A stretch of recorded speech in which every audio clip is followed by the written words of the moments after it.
Correcting a winged scapula comes down to two primary components. One is your fascia, which is your connective tissue, and number two is how to strengthen the shoulder blade in that proper alignment. If you're dealing with a singular winged scapula, you'll notice that the medial portion of your scapula is lifted a little bit more off of the rib cage, and there's a gap between your scapula and your rib cage. So what we need to do is address what's pulling and yanking that shoulder out of alignment, which is the fascia decompression positions I'll be showing you.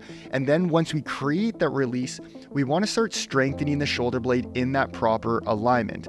Now, you've probably seen many fixes for this issue, and one of them can be a scapular push-up.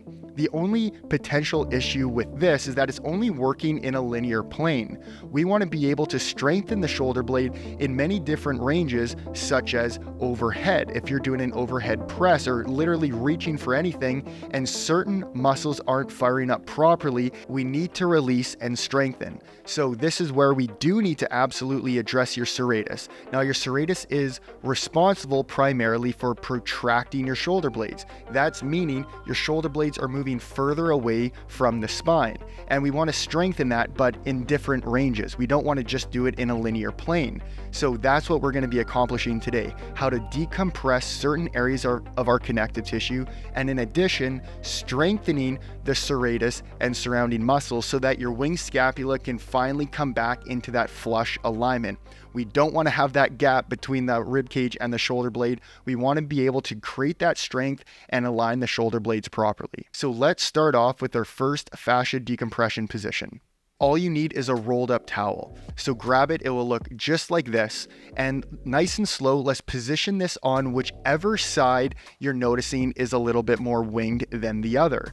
So let's say in this instance, it's your right side. Place the rolled up towel approximately nipple or pec height on your upper side ribs. And now nice and slow, let's come down to the towel, rest your head in your hand, and let's start by connecting to our breath. As you inhale, your belly and your rib cage should be expanding all in one movement, and then as you exhale, it should be getting a little bit smaller. Now you're going to notice that a little bit of pain or some sensations or tightness will be surfacing in this area, and that's a really good thing. So once you've connected to your breath and you spent about a minute or so in this sideline position, nice and slow, let's start to rock towards those front ribs, so right over top of the pec. And you're going to notice there's a lot of tightness, a lot of compression in this area. But as we're rolling and rocking into this area, I want you to be very conscious of your breathing. Try to direct your breath so that you're expanding those right upper ribs to help create more space in this area. And now once we spent about a minute or so in the front here, let's nice and slow come back to that neutral position. And now let's start searching towards those back ribs. So drop your top leg behind you, nice and slow, start searching towards the back, and you're gonna also feel compression here. There can be a lot of compression in these back ribs as well. All we're trying to do here is create a release. When we start creating that release, more freedom of movement in the scapula will be available. Totally in this entire position, we want to be spending 3 to 5 minutes. Our fascia takes time to release. We can't do anything forceful. We want to be able to persuade that tissue to release so that we can start creating more freedom and eventually strength in this area. Now let's come back to that neutral position. Nice and slow, place your top head in front of you and exhale up and off. I really want to emphasize when you're doing these fascia decompression positions, spending a minimum of 3 to 5 minutes is extremely important, but also breathing through your diaphragm. That doesn't mean just belly breathing. That means you're expanding your entire rib cage to help decompress these areas. So if you notice that you're restricting your breath or it's too painful at any time, ease off and reconnect at a less intensity.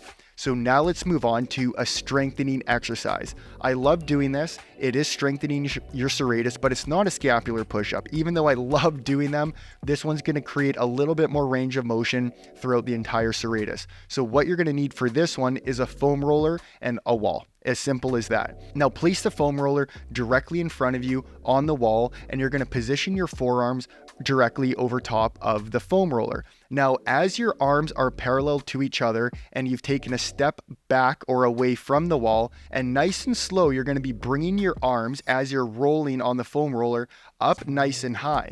But as you're doing this, be very conscious and aware of your shoulder blades. You want to feel them moving. You want to feel that protraction within your shoulder blades. They shouldn't be stuck and glued. Now, if they are stuck and glued, that means we need to decompress the connective tissue a little bit more with that position I just showed you. But now once we're here, bring that foam roller and your arms directly overhead as high as you can, and feel that your shoulder blade is starting to wrap around the side of your rib cage. If you can feel that, that's amazing. And you might not get this your first try. And then let's come back to that neutral position. So try to perform 5 to 10 very slow yet conscious repetitions directly on the wall. Now, once you've done this, now we can get a little bit more creative and a little bit more advanced. So now all we're going to do is come to the floor. You don't need any equipment for this, but we're going to be getting into a plank position directly on the hand. So we're not going to be on the elbows. And once we brace our core, we engage our glutes, we want to start to protract those shoulder blades away from the spine, pretty well as far away as you can. You might notice that your upper back is starting to round a little bit, and that is completely normal, and that's actually something you want to aim for. And now, once you're in this alignment, nice and slow, we're going to be pushing away and coming into more of a yoga pose called a downward dog. And you're going to notice that your shoulder blades are starting to move.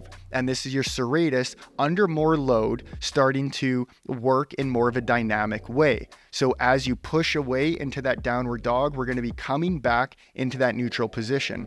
Once you come into that neutral position, try to bring a little bit more weight directly over your hands and over your head. And you're going to notice that you need more strength to do this, but go towards your limit, because this is strengthening the serratus in the opposite range of motion. So then that would be one full repetition. So try to perform 5 to 10 repetitions. And remember, it's not about how many repetitions you perform, it's about the quality of each repetition. So only if you can do a few, that is completely fine and normal. And if this is too advanced, then stick to the exercise on the wall while using your foam roller. Here's the recap of the routine that you can follow. So spend 3 to 5 minutes in that fascia decompression position in those upper side ribs where you roll towards the front and the back.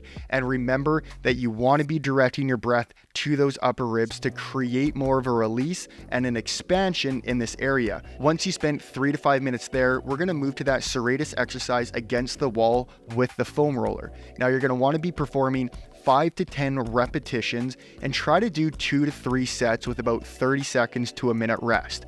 Now, to take this and make this more advanced is where we're going to be doing that exercise starting in that plank position, where we're going to be moving into that downward dog and then coming back to neutral and slightly directly overhead. Now, try to perform 5 to 10 repetitions, 2 to 3 sets as well. Now, that is a fantastic routine to release, but to also strengthen your serratus in different movements and areas. Now, of course, there's different areas and different movements we want to do to strengthen the shoulder blade, but this is going to be a very powerful start, and you're going to start noticing changes quite quickly.